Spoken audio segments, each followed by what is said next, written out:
Coming across loud and clear. Great. Welcome everybody to the next episode of our In Conversation with. I'm delighted this morning to be joined by Mark Quigley, but I'll get on to that in a second. I just want to acknowledge the traditional owners. And I'm coming to you from the Turrbal and Ugara lands here, the traditional custodians of the land and where we meet. And also today, pay our respects to elders past, present, and emerging.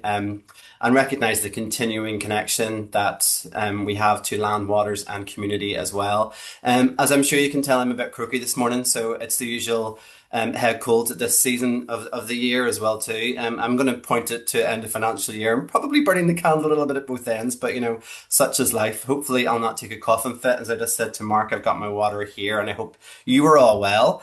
And from where you're joining us this morning as well. So.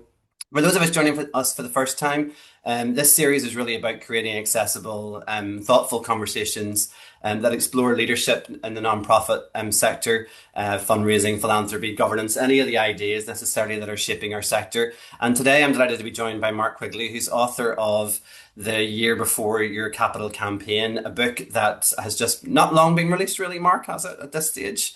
And I've Correct. been It's just been really released this year. Yes, this year. Yeah, because I saw you at the FAA conference as well in February at that stage too. So I've really been looking forward to this conversation because as I started to research the area a lot around capital campaigns, one theme kept appearing across the literature, not just in your book, but other areas as well too, Mark, that the most important work often happens before the campaign even launches.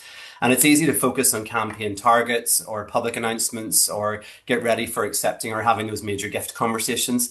But evidence increasingly suggests that the campaign success is often there when it's shaped much, much earlier. It's through leadership. It's through, excuse me, through having donor confidence, governance set up from the outset, a good organizational culture, stewardship, readiness for everything really at this stage. And what really sort of particularly doesn't sort of escape my attention either is that we're doing this in an ever-changing landscape of philanthropy and giving. In the UK, for example, fewer people are necessarily giving overall, and it remains relatively stable. I think was the last few reports that came out, but and a lot of larger gifts are becoming increasingly important as well. In the US, again, fundraising totals continue to rise while donors' numbers continue to decline. So again, a different landscape over there. And of course, across Australia, organisations are competing for major gifts in some ways in an increasingly crowded space as well. So in many respects, campaigns today really lend themselves less more about the projects, but more about confidence in the leadership, the governance, the organizational capability, and then an organization can deliver on what it promises as well. So we're going to explore that a little bit more. But Mark, welcome. Nice to have you on the call. Thank you for having me. Appreciate it. It's really good to get into the conversation. So let's sort of start by looking necessarily at the book. Obviously, its challenges a common assumption that campaigns begin when they launch publicly. What's the biggest misconception there that organizations have about when or what a capital campaign can actually begin? Yeah, it's a good question. And it's one of the questions I sort of started with when I looked at writing a book. And what I had noticed as a trend was the year before the capital campaign. Often success or failure could be sewn back to that period, even earlier sometimes. And so it really got me thinking about the year before a capital campaign, before you even do any ask, before you even specifically commission a feasibility study into looking whether you do a capital campaign or not. And so I started to see some trend lines that were occurring both in campaigns that I had done and campaigns that were in the sector. And I started to talk to some people in the sector, and I really realized there is something there to that year before. Mm, And so I'm looking forward to sharing a little bit more with that. And then the book is set up very much in a structural sort of way, as you would have seen. 12 mm, months out what to do, 9 months out, 6 months out, and 3 months out. And I even put in an in case of emergency break glass section there for people that fail to plan methodically, because as we know, business as usual fundraising takes over and things happen and you mm, don't dedicate time the way you'd like to.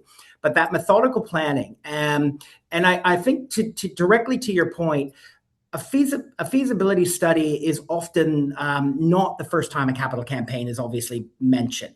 So I would say to people listening and people watching today that the the feasibility study is not the start of it all. The start of it is Right. when a capital campaign is actually mentioned for the first time in the organization. That's when the clock is starting. That's when, that's when you hit the ground running type thing. Yeah, and that's obviously kept showing up in your consulting work as well, and you do reflect that in the book. It is a bit of a handbook, really, at this stage in terms of the months out of preparing or getting ready for that capital campaign. What do you find organizations consistently underestimate whenever they're getting ready for something like this? Yeah, that's a good question. Fundraising leaders, look, I would say fundraising leaders often say to me, look, how do I get my board and my board chair, my CEO, to really appreciate the enormity of the task that we're about to undertake or that we're considering undertaking? Mm, And so in the book, I unpack a few things. But look, time is one element to focus on. And mm, the time required with a board chair and a CEO is significant. For a big campaign, it's not unreasonable to think a board chair should be dedicating 1.5 days to something related to the capital campaign, and that might mm. not be a solid day and a half, but something along those lines. A CEO certainly could be dedicating 1 day a week. Yeah. Um, and then the other side of it is the money piece. So you cannot raise, I know it sounds very typical for a consultant to say, but you need to spend money to raise money. But it is true. It's a trend line that's come through. You need to invest for the type of campaign that you want, not for the budget that you have. Mm, mm. So one of the things that emerged a lot strongly in the reading as well too was that campaigns don't begin with the momentum like you've just described there. It's all that preparation aspect as well. But I guess there's a lot of tough conversations that need to happen internally. So historically, readiness has often meant having a compelling project or a fundraising goal necessarily that's going to help define that capital campaign. But increasingly, it's much broader than that. So how do you really get into the nitty-gritty of defining campaign readiness today? And Mark, just noticing, can you try to see if your video is working, just so as we can see your beautiful face whenever we're having this conversation? That would be awesome. There you are. Oh, it keeps popping out. So I Oh, apologize you're for all that. right. That's Let me all know if good. that That's occurs. all good. Hopefully that's working and we can see you from here. Thanks, Mark. So yeah, we were talking about that, what readiness really means. Like, how do you define campaign readiness, like across leadership, governance, etc. We will come into some of the CEO and board stuff in a second as well. Yeah, look, it's I don't think the fundamentals of campaign readiness have changed over time. Capital campaigns and how they're executed certainly have with things like the rise of technology, things like that. My video Yeah, keeps dropping out, so I do apologize for that. I'll keep popping it back on. Is it that's working? okay. But I do think campaign readiness is defined by having a compelling need. That hasn't really changed. So having a case for support that is genuine. So turning Mm, 100 or turning 50 is not a genuine need to have a capital campaign, in my mm, experience. So that's one item. And then looking at, I guess, the maturity of your major gift program. And having a really mature year on year succeeding major gift program is certainly the basis for something like that. And then on mm, top of that, we've also got basically something along the lines of a long-standing leadership, long-standing security. If your organization's been going for a long period of time, then that's another organizational sort of readiness factor. But I yeah. don't think the fundamentals have changed. It's just the execution, bringing capital campaign committees together, volunteers together, things like that. That has definitely changed over time because people are more time poor, and the rise of technology and servicing those committees, that certainly has changed. But I Yeah. think the fundamentals of a case report haven't in that sense. Right, yeah. One of the things that sort of struck me and still strike me even working in the sector as well too is the suggestion that major donors increasingly assess the institutional maturity itself. It's not simply as good as the project, but is the organization capable of delivering necessarily? I've become increasingly convinced sometimes that campaigns didn't create organizational weaknesses, but they expose them in some ways. That relates back to some of that readiness and feasibility planning that you talked about as well.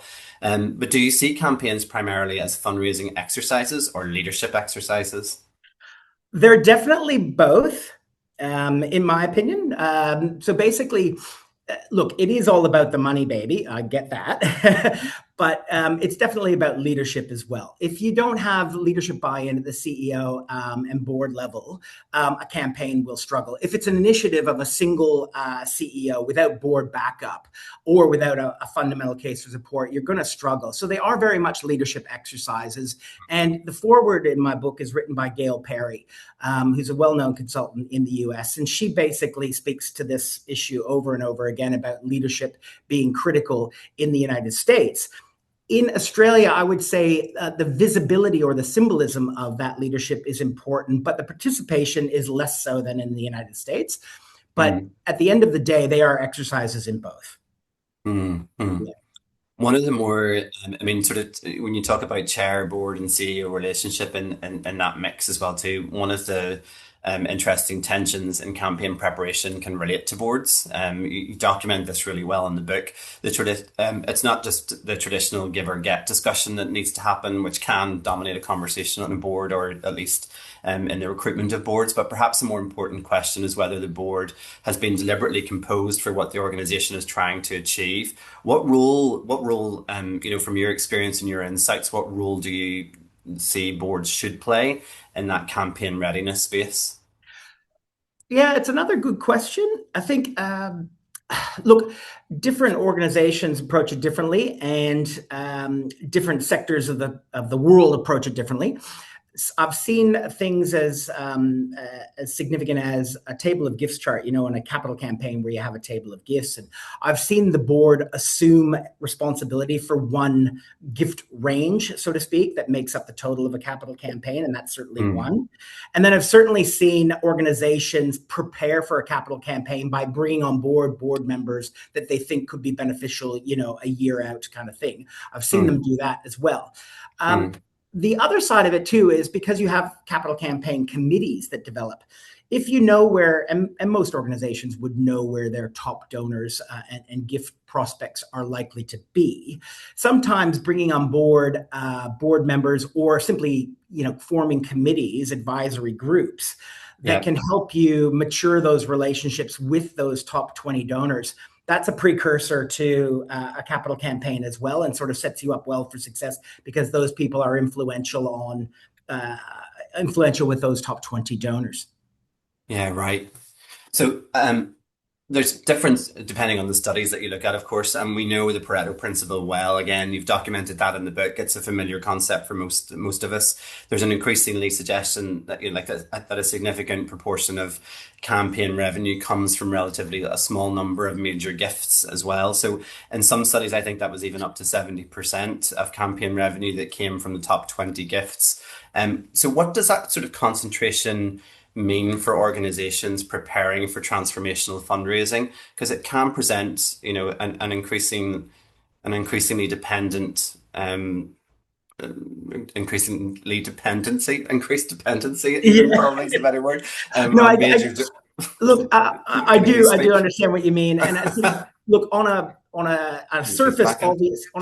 obvious level, it means those most significant relationships that your organization holds financially and influentially from transformational giving point of view. It means that they become increasingly important, obviously, and it increases the risk appetite, obviously, or the risk possibility, I suppose, if those relationships don't mature the way you would hope they would, or don't transpire the way they would. So that's the first obvious easy point.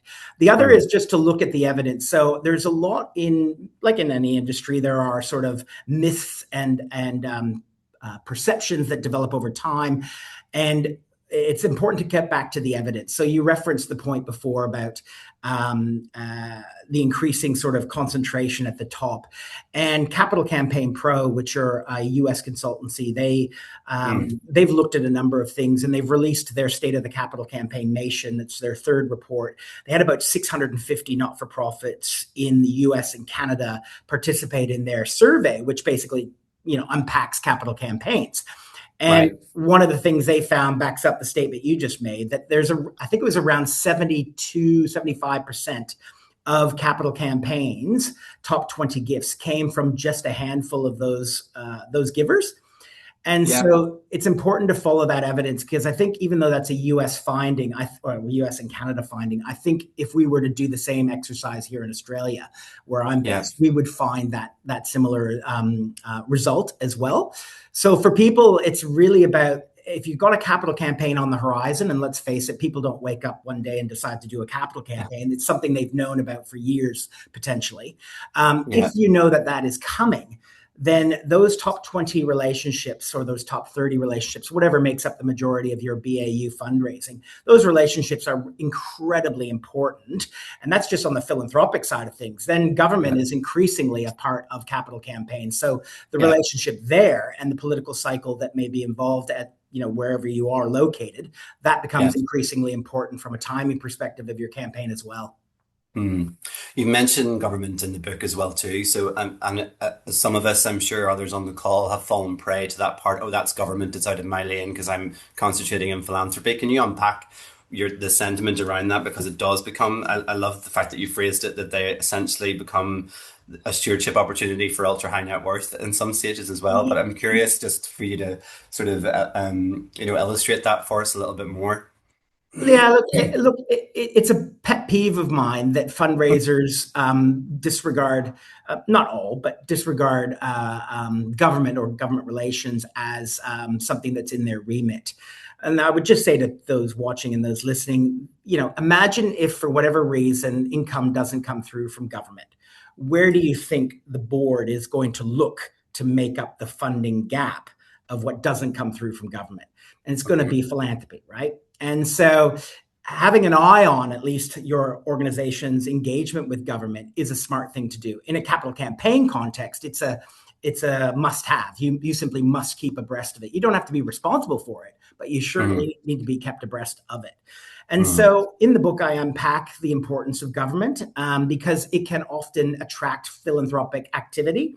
So if you have, I tell a few stories in the book, obviously, and if you have one large donor that says, hypothetically speaking, if you had half the money, I'd consider giving you the other half. That is hmm something that I've seen happen rarely in my career. It's happened 3 times at different levels.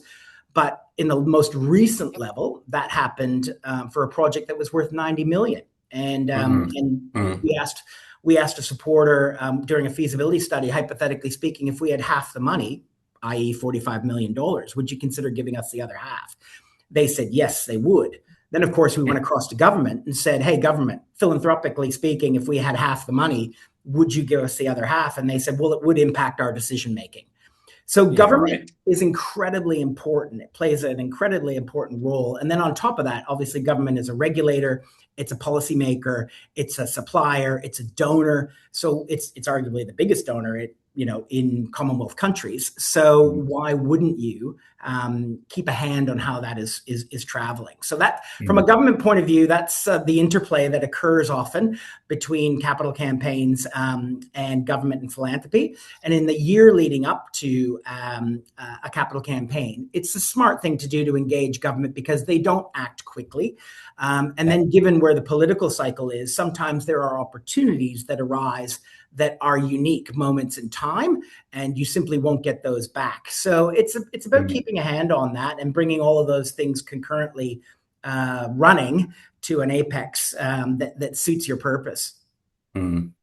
And I think, I mean, there's a lot of sources of information out there in the sector already. With the likes of Tank and Perpetual having published their white paper around how to engage government, so it's always a useful tool. So I encourage anybody listening back to look that tool up, because it gives a really good checklist around how you would start to engage government. Like you say, they are slow to move. And I've been in the room listening to Julia Gillard talk, obviously as an ex-Prime Minister, but the Honourable Julia Gillard was talking about you want government close, but not too close in some ways. So it's always that tricky balance in terms of things, because of course we don't want necessarily government to think that, well, philanthropy will underwrite services that have that public accessibility need anyway, as well. But certainly, Yeah. we don't want to sort of focus on the lack of collaboration that could encourage as well. So it's Well, I it's one don't. of And those. look, and I could tell story after story around government. Like literally, only about a week ago, an environmental charity sought me out to have a chat about something that they wanted to do. And they very proudly, as many environmental charities do, suggest we don't take corporate money, we don't take government money for the obvious sort of independence reason. And I said, but you've got election cycles, and this one in this case was Victoria. You've got a Victorian election cycle, which presents a really unique opportunity that you could perhaps establish a one-off transaction that wouldn't necessarily compromise your independence, but would cause a very robust conversation at board level. And the individual that I was talking to, they said, it's a great concept, but I don't think we would ever necessarily go for it. I said, well, that's fine, but you need to realize the opportunity cost. You could arguably be avoiding a capital campaign by presenting this possibility with philanthropy providing 50% of the funding versus government. And they're in a unique political cycle where you could talk to the opposition, because in Victoria, in Australia, it's very good possibility that the opposition is a likely candidate to take over in government. So it's just one of those kinds of things that I'm not suggesting you necessarily rewrite your fundamentals and your ethics, but you need to recognize in the year up to a capital campaign or in the lead up to a capital campaign, you do need to entertain some uncomfortable conversations because they might provide a unique moment in time that simply isn't going to occur again. Yeah. Yeah, that's a good point to take on as well, actually. I think one of the sort of areas around in every piece of research to do with philanthropy and fundraising at the moment, or indeed just nonprofit sector, is always that is trust as campaign currency. Not just the belief in a project, but the belief in the leadership, the competence, the stewardship, and the execution. In your opinion, Mark, and over your years of experience, there it's going. We'll make it Oh my through God, it's between just a tech head issues cold. and It's literally, it's and just coughing. We'll make it through. exactly. So what actually creates donor confidence apart from coughing your way through a meeting? Yeah, look, Right. trust and donor confidence are huge, obviously, in the major gift space. They're huge, obviously, in the fundraising space, full stop. I mean, charities, you pointed earlier in the interview around the softening, perhaps, of trust in charitable organizations. It's softening a bit, but that's, you could argue, a cynicism across sort of Western countries. But it's not taking a downward plunge. It's a sort of slight softening.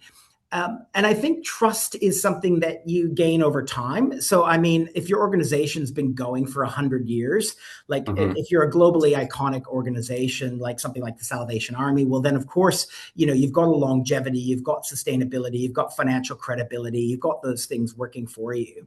But I think setting aside some of those unique sort of things, there are people that have led organizations for years and years as CEO or board chair. And I think that goes a long way to establishing trust with major donors, is that stability of leadership, that commitment to vision and mission. So I think those are kind of the obvious things. And then you mentioned it before in our conversation, there's the governance piece. There's do we have a strategic plan? Do we have a business plan? Do we have a fundraising plan? Do we have all of those governance pieces in place? Because major donors, they support, the literature suggests and the research suggests they support 2 to 4 different kind of organizations and causes. And so if you don't have all those governance pieces that you're mentioning earlier in place, another organization does. And then all of a sudden you suffer by comparison.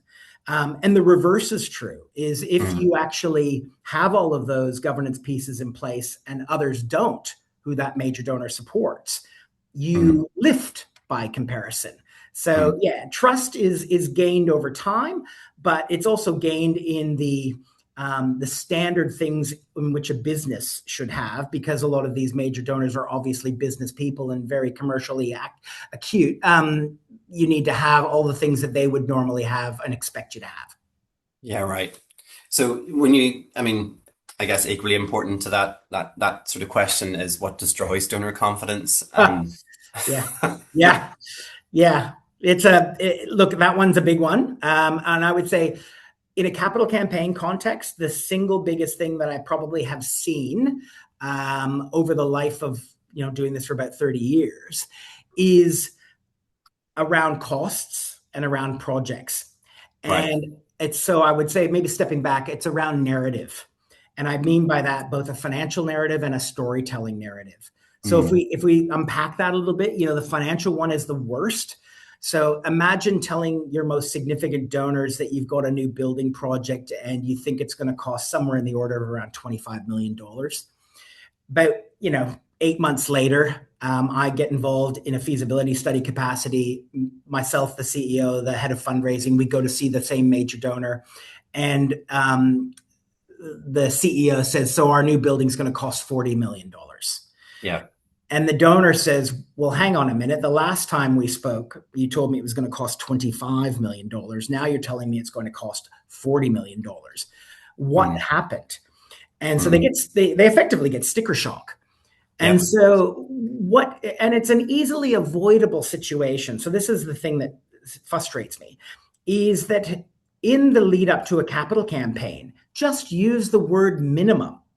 So Mm. if I was going to see David, I go and see you and I say, look, David, we've got this new building project. It's going to cost a minimum of $25 million. We're Mm. working through the finals of this. It's, during this period, you're not expected to have all the details because we're talking about things that we're doing in the abstract. Mm. So using the word minimum, I unpack in the book, is just a classic thing to be doing. And it's not my idea. It's come from US-based consultants Mm. and sort of sources that I draw upon in the book. So the book is not the gospel according to Mark. The book is me distilling all of this information from a global, from global Yep. sources and pulling it what I think is the most relevant and most useful across jurisdictions, and then getting you to think about that. So that Mm. minimum piece is the one that's the biggest. And I think then from a storytelling narrative, it's also then looking at the numbers. You've got to have the impact piece as well. In that Yep. same conversation, it's around, David, we're going to build this new building. It's going to cost a minimum of X amount of dollars. But once it's complete, we will be able to do X, Y, Z. We will be able to help this many more people. We will hire this many more medical researchers. We will be able to do this or that. And I Mm. think that, for me, I mean, we could have a single conversation about this item alone. But for me, that's the biggest piece, is that narrative. Be consistent with your narrative. Mm. Recognize, a bit like when catching up with an old friend. What was the last conversation you had with that old friend? And start from the moment you ended that conversation. That's where your next conversation should start. Don't sort of assume in the middle that because you've moved on with your life, they know everything that's happened. You've got to walk them back.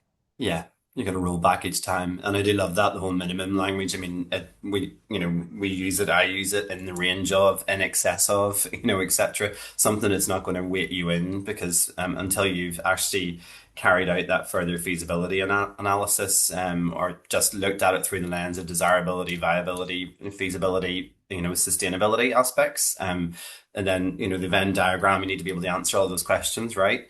And you're so right with the storytelling aspect, which was sort of, you've kind of answered my question around that already at this stage, because we are in that space of where evidence is becoming, or where evidence is becoming much more of a fundraising matter.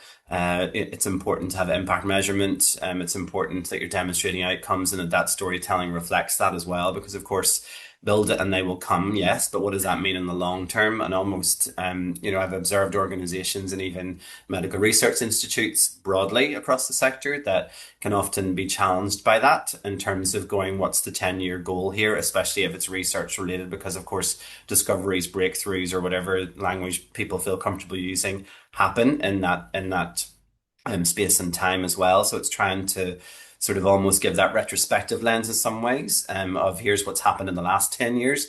But if we had this, here's what can happen for the next 10 years and beyond, almost as well, into Yeah. it. I think You've that, got to be able to, I think, sorry, just to interrupt there, but I think you've got to be able to point to that. Like, I know we're belaboring the point, but you really do have to have that quantitative and qualitative Mhm. piece sitting side by side. It's not to say that you're going to draw upon both with every donor. There are some Mhm. donors, and we all have them, that are moved by the numbers. They're moved by the binary, and they Yeah, want to know impact. And so from an institutional point of view, the perpetuals of this world, they want those kinds of things. yeah, For people that are being asked for some of the largest philanthropic gifts they've ever given, perhaps, to any organization, why wouldn't you go in with both pieces of information? They might not simply focus on them. They might apply more weight to the emotive piece because, like you said, from a medical research point of view, maybe cancer has touched their lives. But Yeah, you need to have where we'll be in 10 years if you gave us this money, and the impact, or at least the anticipated impact. And that's where I think, back to the original question you asked, that's where I think a lot of organizations fall over, is yeah, not really giving that a lot of thought yeah. from a donor's perspective. Yeah, and I think, I mean, again, it's how much information of that are we actually capturing whenever we're at the prospect research stage, as well. I think that it was the News Group that did a lot of research around the psychosocial factors of donors that would come into things. When I was looking at research myself on on crisis communications, I was wrapping that around moral foundation theory, which often gets used in terms of donor behavior in an acquisition space, but not in a crisis space. It's totally not related to capital campaigns, but bear with me for a second. And what came up in that research was the various personas, which we all use. We've all used persona canvases, etc. And you're very, very right that the communications and the storytelling needs to align with those different types of genres or personas that are sitting within our databases as well. Someone can want the numbers. Someone wants the emotional or ethical part. Someone wants the general bit around it. The data and the metrics might matter to others. So, as fundraisers ourselves, we have to navigate and read the room essentially, because you could have every one of those people sitting in a room at one stage if you were facilitating a conversation like that. And, Yeah. that's tricky in itself, but at the same time, it matters. So it's not just one set of communications will fit all. In some ways, the storytelling needs to have optional aspects for each of those different donors. And I even see it in my own work daily. You kind of, in an initial meeting with someone, you're immediately thinking, yes, there's capability here for transformational gift in time, but also, where are they at themselves in terms of the rate of the organization, its capability, its confidence in its leadership, but also the story that comes with it, because immediately they share a personal element that's the hook in, or they want to jump straight into the figures and understand the numbers and the metrics behind everything that's happened in the past to give them confidence that you're going to be able to deliver on that in the future. So it's very, very true. Sort of comment that you're making around things. One Well, of one yeah, like, look, just on that too, you're exactly right. You got to understand the motivations of the donor that's in front of you, right? And so back to the point about the concentration of those top 20 donors or those top gifts making up a disproportionate number of the campaign goal. You really have to sit back and try and understand what the motivations are of those individuals. Now, the good news is, of course, that the top givers to your organization are probably people that you do know with some degree of intimacy, and so you're able to know what motivates them, and you've had donor meetings with them before, and you know that Yeah, they'll unpack the numbers, or you know that they'll want to meet a beneficiary, like, so you know how to cater to that. But I guess I would provide a word of caution in that, which is sometimes we can become, like any relationship, we can become a bit laissez-faire about it, or a bit mm, take it for granted, and perhaps rock up one day and not show up in the way we have shown up previously. And back to the point about trust, you can instantly sort of lose a lot of trust if you yeah, come into the organization or come into those meetings having, I guess, assumed a certain level of relationship exists, only to be found out that it perhaps doesn't exist as mature as you thought. So there's yeah, a few things in there that you do need to know the donor motivations, and you do need to treat people constantly as bringing them on a journey that yeah, takes them, in a capital campaign setting, that takes them to a point where, at some point when you are ready to ask, when the minimum becomes more certain, that you've yeah. actually provided them a grounding in which to do that ask. Yeah, I think I mean, I've certainly seen and heard of examples of even whenever that relationship has been stewarded by a particular individual, but because they're moving up the ladder of, sort of leadership to principal gift level, all of a sudden they've been bumped out of the way by the leader in the organization. And I think that's something that leaders need to take note of as well, is the coaching element for that member of staff to maintain that relationship, because the trust has been built over a long period of time. Yeah. You don't just remove them out of that conversation straight away because there's potential that this gift will get bigger, or sort of be an extended gift if it's a capital campaign conversation. That still Well, needs one to of the stand on things, it. And I've seen donors walk away from that going, hang on a second, I was talking to, Mark the whole time here, and all of a sudden, like, who the hell are you, kind of yeah, thing. Oh, I'm the head of, or I'm the director of, or executive director of, and it's like, but my relationship has been with Mark this whole time, and now you're in here, and it just, I've had a clear example of where that's happened with someone that I've been coaching that they just disconnected straight away and went and It's give 2 million to another organization over here because they just got that jack of it. Yeah, and it's such a familiar story. There's probably people watching that are just shaking their heads, thinking, "Yeah, I know exactly what you're talking about." I think we've all Um, had one of and them. so what I would say is it's not a either or, it's an and, right? Yeah. It's that you don't move the person on from that relationship necessarily. You inject another person. And perhaps over time, yes, the original major gift officer or the major gift person plays a less important role because it's moving up to principal gift, like you've said. But Yeah. you can't discount that. And in the book, one of the things that I write, which frustrates probably fundraising managers who manage teams of major gift people, is in the lead up to a capital campaign, if you've got star performers in that development space, in the major gift space, if you've got star performers, I recommend you give them a bump in REM or a bump in Mm, title or offer them some sort of unique professional development training opportunity before the capital campaign exists, mm, not mm, after when you've reached success, before.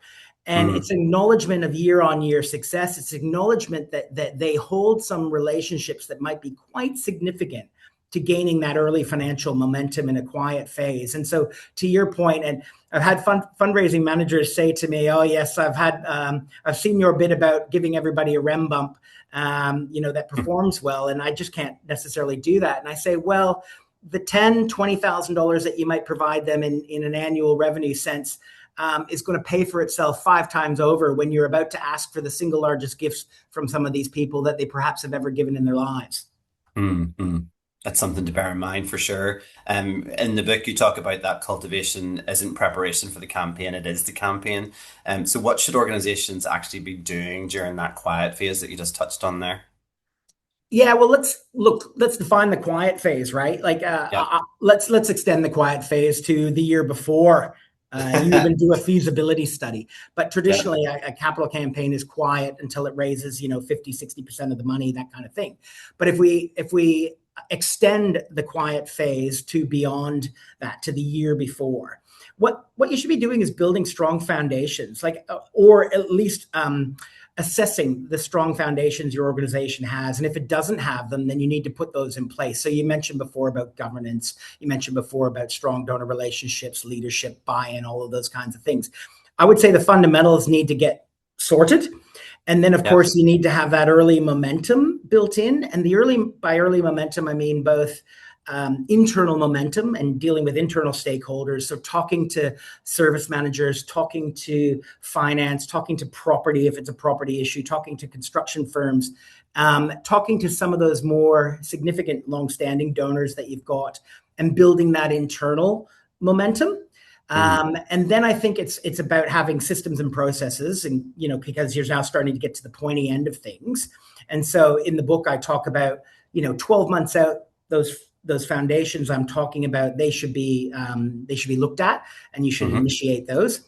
6 months out, you start to have that momentum piece, right? And you start to have had early conversations, maybe engage government if they're going to form part of hmm this process. And then by 3 months out, you should have arguably have built a lot of momentum, understood whether that minimum amount of money is now a more solid sort of figure, and you're able hmm to speak more confidently about things, including with a capital campaign consultant that might come in then and do a feasibility study. And one of the other things, yeah, David, that's probably really important to mention is that same study in the US that had, US and Canada study that had 650 different not for profits part of it. Something like 68% of them hmm engaged campaign counsel to help them with their capital campaign. And I would suggest that is a very applicable thing here. And I do think there's a number of reasons why you bring campaign counsel in and why you're doing what you're doing. You're trying to influence the findings of your feasibility study or your planning study. You're trying to influence that. The year before the capital campaign is all about positioning your organization for success. So you're trying to influence the findings of that feasibility study. And you're then trying to also use the feasibility study as a sort of trust builder with people that mm you're going to probably ask for a gift, in the coming months. So that's all what should be happening within that quiet phase. I mean, there's 10,000 other things that should be happening, but those are the things that organizations should be doing. And I think I would be remiss if I didn't point out that both you and I'm sure we would completely understand that your ability to do all of that on top of business as usual fundraising is, of course, not easy. So No. sometimes you're ahead of budget, sometimes you're at budget, sometimes you're behind budget. And where you're standing in those instances will directly impact your ability to plan for a capital campaign. But I would just touch on that if you're ahead of budget, if you're in a blessed position that way, then you should be doing things that are blue sky thinking. You should be strategic planning. You should be thinking beyond just the BAU. And if you're at budget, obviously then completely understand you need to keep an eye on what's going on, but that doesn't prevent you from doing one or two critical things, maybe a quarter, that you know will set you up for campaign success or at least help you with the campaign. And then if you're behind budget, you and I would totally get it. If you're behind budget, the gala event didn't go the way it should have, staffing changes that you didn't expect, we all get that. So you have to be really ruthless with your time, is what I tell fundraising leaders. Like you can't ignore that a feasibility study or a capital campaign may be coming. So what are the one or two things that you absolutely must do that you just simply have to add onto your plate? So I'd be remiss if I didn't sort of acknowledge that challenge for fundraising leaders, but it is one that you have to stare into. Yeah, it's you can't avoid it at that stage. So, Mark, how do you know when you're genuinely ready to move forward? Then at that stage, have you Oh pinpointed gosh. that? Look, it comes Ducks down in a to row. a number of things. I mean, risk appetite amongst organizations is very different. And so I've obviously been in organizations where their risk appetite is significant, and they're willing to back themselves. And I've gone to other organizations where they really want almost perfect conditions before they move forward. So let's acknowledge that as an operating sort of circumstance. In terms of readiness, though, if you're a fundraising leader listening to this and you're looking at it, you really do have to look at those fundamentals that we talked about earlier, right? Is the case for support strong? Is it genuine? Is it valid? Do I have the quantitative evidence and the qualitative evidence to back up what it is that we would like to do?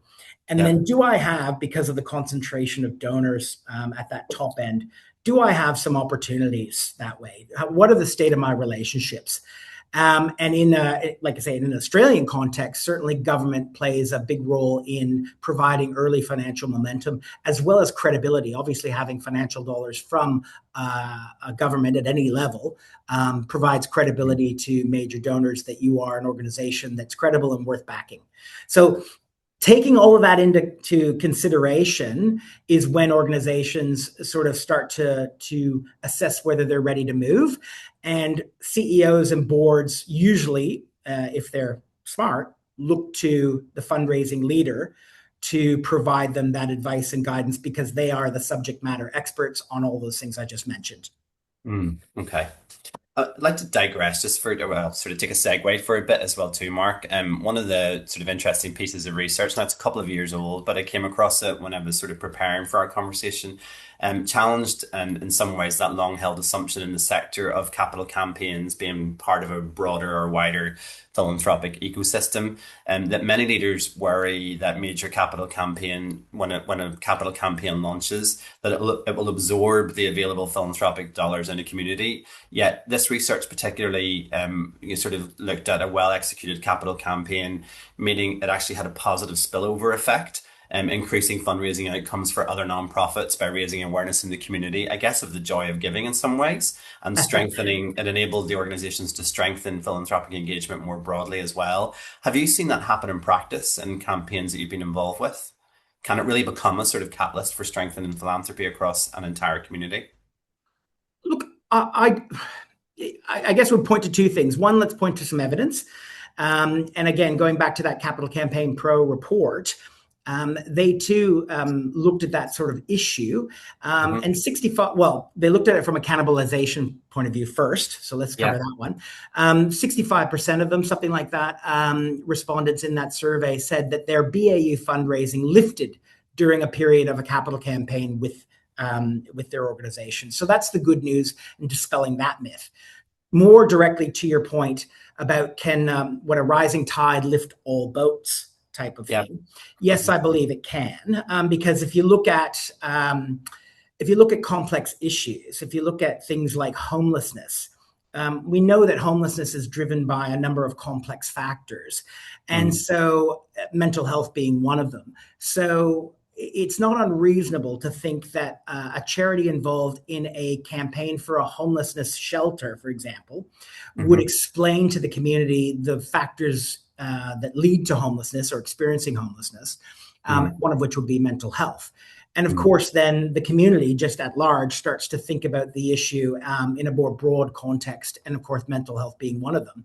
And then let's say, because we talk about major donors being supporters of more than one cause, you may look at a a mental health organization differently, even though they're not in a campaign, but you understand the complexity with what they're dealing with and the importance of the issue, that they're perhaps a medical research institute trying to solve it, or perhaps they're just dedicated to mental health issues. You start to think, well, maybe I should give something there, because obviously this is a problem that moves beyond homelessness. That's the end result. Maybe if we could do something at the start of the funnel, maybe that would Hmm. impact the number of people that are homeless. So yeah, I do believe it, but it's a challenging one, I think, to produce the evidence of. Hmm. Hmm. But yes, in my experience, I have seen it play out in one or two projects. Okay. Nice segue in there as well. And I think just in addition to that, I've had a question here in the Q&A from the lovely Anna Slattery. Hey, Anna. Nice to see you on the call as well. So, like, what Anna's asking here is, how do you balance that investment in a capital campaign against the risk of diverting attention away from annual fundraising? Yeah, it's a good question. Look, investment is usually staggered, so that's the first thing I would think of. So depending on where we sit in the financial year and what jurisdiction you're in, you might be able to spread that investment beyond just one development budget. So it might span into two. Um, and looking then, I guess, at what are your most immediate needs that fulfill the strat plan. So if the strategic plan calls for a certain number of milestones to be met, or a certain thing to be occurring in fundraising, then that's obviously a decision that you have to look at in context of a capital campaign, and where does the Mm, priority sit. So something has to give. And again, it might not be a question of either or, it's a question of and coming mm, back to explaining to your board chair and your board CEO, or sorry, your CEO, you can't make me choose. This has to both have to occur. mm, So again, it's about revisiting conversations, and it's about not accepting the premise of the question to some degree, where a CEO might say, "Look, David," or in this case, Anna, Anna, you can have one lot of money, but you can't have two lots of money. Well, then Anna needs to turn around and say, well, then you need to realize that there may be an impact on progressing one of those two items if we mm, can't resource it the way it actually needs to be resourced. mm. Okay. Thanks for that. Thanks for the question, Anna, as well. So we've touched on that quiet phase. We sort of had a segue into the broader spillover effect that's there, but bringing it back into that sort of preparation versus paralysis almost area as well. Let's look at the other side of the equation. There are some organizations that can become a little bit trapped in that perpetual readiness mode. Too many studies, too much caution, not enough asking in some way. So how do leaders distinguish between that strategic patience and organizational hesitation in your experience? Well, sometimes, to be honest, they don't. Um, so Right. some organizations, again, require the perfect conditions to move forward. And Yeah. that is unfortunate, because I think mission suffers because of that, because you're never going to find the perfect conditions. There will always be conflict. There will always be economic turmoil. You cannot have a set of perfect conditions. There will always be somebody else in the market that's doing a capital campaign. So it's a bit like starting a business or starting a family. There's never a perfect time. So I think you need to push back on I guess, what the circumstances might be in your organization and recognize that we might not have all the pieces in place, but also balance that with the next step that you're taking is not necessarily an imprudent one. It's not necessarily a huge one. You're not investing $1 billion or $1 million of reserves. So taking it step by step, incrementally in the lead up to a capital campaign should, even if an organization is risk averse, should allow for a conversation of minimal investment, but moves you forward. And so, but there are moments where you do, David, have to take the leap. Yeah.